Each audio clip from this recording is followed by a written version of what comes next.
Trauma से related club जिंदगी के इस एपिसोड में आप देखेंगे कि बना बनाया खेल बिगड़ चुका है हूर का।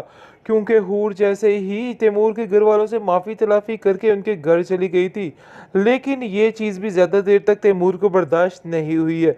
जैसे ही वो उसको देखता है तो काफ़ी हैरान होता है, कहता है कि तुम इधर कैसे? शायद दानी के साथ किया गया वो रवैया तुम भूल गई हो और किस मुंह से अब इधर वापस आ गई हो। जिस पर वो कहती है कि मैं आप लोगों से माफ़ी मांगना चाहती हूँ कि आप लोग मुझे इस चीज़ के लिए माफ़ नहीं कर सकते हैं। मैं कसम उठाती हूँ कि आइंदा से कुछ ऐसा नहीं करूँगी। जिस पर तैमूर उसको साफ साफ मना कर देता है और कहता है कि झूठी कस्में उठानी बंद कर दो और निकलो यहाँ से। लेकिन वो वहाँ से जाने का नाम नहीं लेती और कहती है कि मैं यहाँ से नहीं जा सकती हूँ।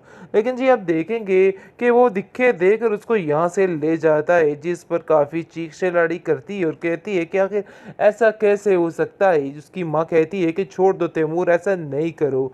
बहरहाल जी नहीं सुनता वो किसी की और हूर को घसीट कर उसके घर में ले आता है और कहता है कि खबरदार इसने आइंदा से कभी कोई कोशिश की दोबारा इधर कदम रखने की तो मुझसे बुरा कोई नहीं होगा। आप किस मुंह से उसको बार बार यहाँ पे छोड़ आते हैं?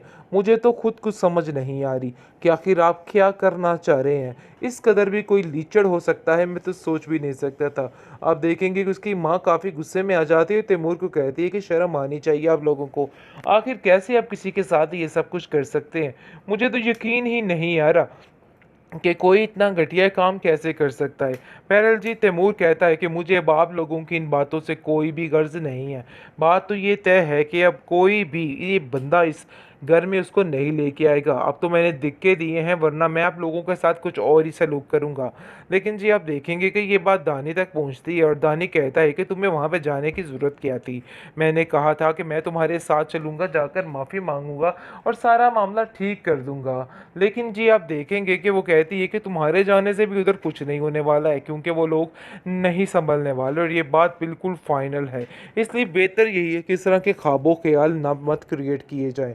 बहुत ज़्यादा टेंशन बन चुकी है घर में, कुछ समझ नहीं आ पा रही कि वो क्या करे। इसलिए बेचारी खामोशी से हर चीज़ को देख रही है कि उसे क्या करना है और क्या नहीं। काफ़ी मुश्किल हो जाएगी। ऐसा ना हो वो फिर से बागी होके यहाँ से चला जाए और फिर किसी गलत काम में लग जाए। वारिस का इस तरह का गुस्सा करना बहुत ज़्यादा इसके लिए परेशानी का बायस बन गया है, क्योंकि उसका बाप सारा इल्ज़ाम अब दानी पे डाल रहा है और कह रहा है कि दानी तुम्हारी वजह से ये सब कुछ हुआ है। तुम जानते तो थे तैमूर तुमसे काफ़ी ज़्यादा चिढ़ खा रहा है, लेकिन उसके बावजूद उसके घर जाने का क्या फ़ायदा था? तुम्हें उधर नहीं जाना चाहिए था। इन बातों को समझने की कोशिश करो। जिस पर आप देखेंगे कि फिर दोबारा से तैमूर की उसकी हूर की माँ बोल पड़ती है और कहती है कि भाई इन सब चीज़ों में मेरे बेटे का कोई कसूर नहीं है और ना ही उसको किसी चीज़ में ब्लेम किया जाए। तो बेहतर यही है कि ऐसी कोई बात मत करें जिसकी वजह से उसको कोई टेंशन हो। पता नहीं क्यों आप लोग उसके पीछे हाथ धो के पड़ चुके हैं। जानते भी हैं उसके हालात के वो किस कदर परेशान है खुद, लेकिन फिर भी आप लोगों को रत्ती भर इस चीज़ का असर ही नहीं है। फिर भी आप लोग वही सब कुछ कर रहे हैं जो आप लोगों को नहीं करना चाहिए। पर आप देखेंगे कि ज़रा भी फ़र्क नहीं पड़ा हूर की माँ पर और वो अभी तक वैसे ही चीख चिल्ला रही है और यही कह रही है कि किसी भी चीज़ में दानी का कोई कसूर नहीं है। बल्कि अब तो वो हूर का कसूर भी नहीं मान रही है। हूर का कसूर सिर्फ ये है कि उसको कोई भी सिचुएशन थी खुद हैंडल करने की बजाय अपने बाप या माँ को अंदर शामिल कर लेना चाहिए था। लेकिन इसने बहुत ज़्यादा खुद आगे होने की कोशिश की है, जिसकी वजह से सारे काम खराब हो गए हैं। वरना और इतनी कोई भी मुश्किलात नहीं थी।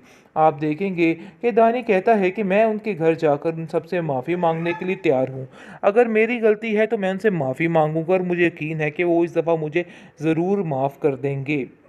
बेहतरीन ड्रामा सीरियल एक लव जिंदगी के इस एपिसोड में आप देखेंगे कि जैसे ही पता चलता है हूर के बाप को कि आखिर हूर क्यों घर वापस आ गई है, क्या वजह बनी है, क्योंकि पहले तो वो ये जानता ही नहीं था, लेकिन अब उसको पता चल जाता है कि हूर सिर्फ और सिर्फ अपने भाई धानी की वजह से इधर आई है। जिस पर वो शदीद गुस्सा करता है और कहता है कि हूर का दिमाग इस कदर ख़राब होगा मैं तो सोच भी नहीं सकता था। आखिर कोई ऐसा कैसे कर सकता है? मुझे तो यकीन ही नहीं आ रहा कि हूर इतनी बेवकूफ़ कैसे हो सकती है। लेकिन जी आप देखेंगे कि जैसे ही वो हूर से कहता है कि तुम्हारा दिमाग वाकई में ख़राब हो चुका है, तुम्हें ऐसा नहीं करना चाहिए था। तुम कैसे हूर को छोड़ के यहाँ पे आ सकती हो, यानी कि हूर सारा कुछ छोड़ के यहाँ पे आ सकती हो। जिसको सुनकर वो कहती है कि इसमें मेरा कोई कसूर नहीं है, मैंने कुछ भी गलत नहीं किया, मैंने तो सिर्फ सच्चाई का साथ दिया और दानी को बचाने की कोशिश की, क्योंकि तैमूर उस पर हाथ उठाना शुरू हो चुका था, जिसकी वजह से पहले ही वो इतनी तकलीफ में था, तो मज़ीद उसको तकलीफ नहीं दी जा सकती थी और कोई वजह नहीं थी। सिर्फ और सिर्फ ये सारा यानी कि अजीब ही तमाशा हो गया है। बहरहाल आप देखेंगे कि दूसरी तरफ तैमूर की माँ काफ़ी हैरान और परेशान है और कहती है कि आखिर तैमूर के बाप साहब आप क्या जानते हैं कि ये सब कुछ क्या हो रहा है, क्या तमाशा है। असल में ये तैमूर चाहता क्या है, मुझे तो खुद कुछ समझ नहीं आ रही।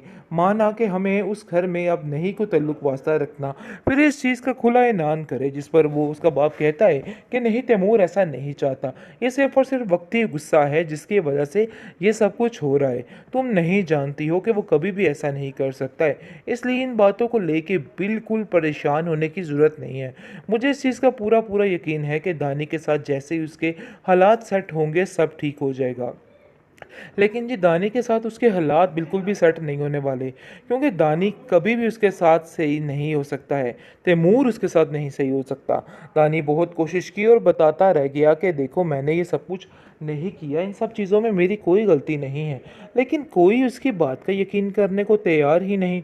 सबको ऐसा लग रहा है कि जैसे दानी ही झूठ बोल रहा है। हूर कहती है कि पता नहीं क्यों आप लोग उसकी बात का यकीन नहीं करें।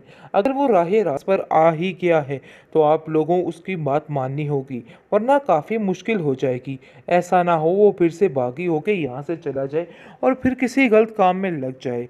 वारिस का इस तरह का गुस्सा करना बहुत ज़्यादा इसके लिए परेशानी का बायस बन गया, क्योंकि उसका बाप सारा इल्ज़ाम अब दानी पे दे रहा है और कह रहा है कि दानी तुम्हारी वजह से ये सब कुछ हुआ है। तुम जानते तो थे तैमूर तुमसे काफ़ी ज़्यादा चिढ़ खा रहा है, लेकिन उसके बावजूद उसके घर जाने का क्या फ़ायदा था, तुम्हें उधर नहीं जाना चाहिए था। इन बातों को समझने की कोशिश करो।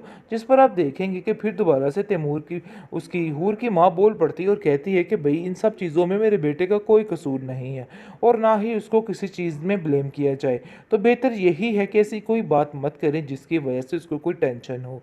पता नहीं क्यों आप लोग उसके पीछे हाथ धो के पड़ चुके हैं, जानते भी हैं उसके हालात के वो किस कदर परेशान है खुद, लेकिन फिर भी आप लोगों को रत्ती भर इस चीज़ का असर ही नहीं है।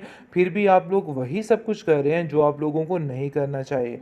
पर आप देखेंगे कि ज़रा भी फ़र्क नहीं पड़ा हूर की माँ पर, और वो अभी तक वैसे ही चीख चिल्ला रही है और यही कह रही है कि किसी भी चीज़ में दानी का कोई कसूर नहीं है। बल्कि अब तो वो हूर का कसूर भी नहीं मान रही है।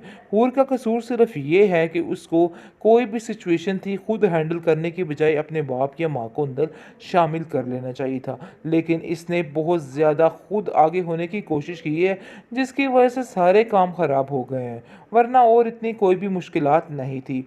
आप देखेंगे कि दानी कहता है कि मैं उनके घर जाकर उन सबसे माफ़ी मांगने के लिए तैयार हूँ।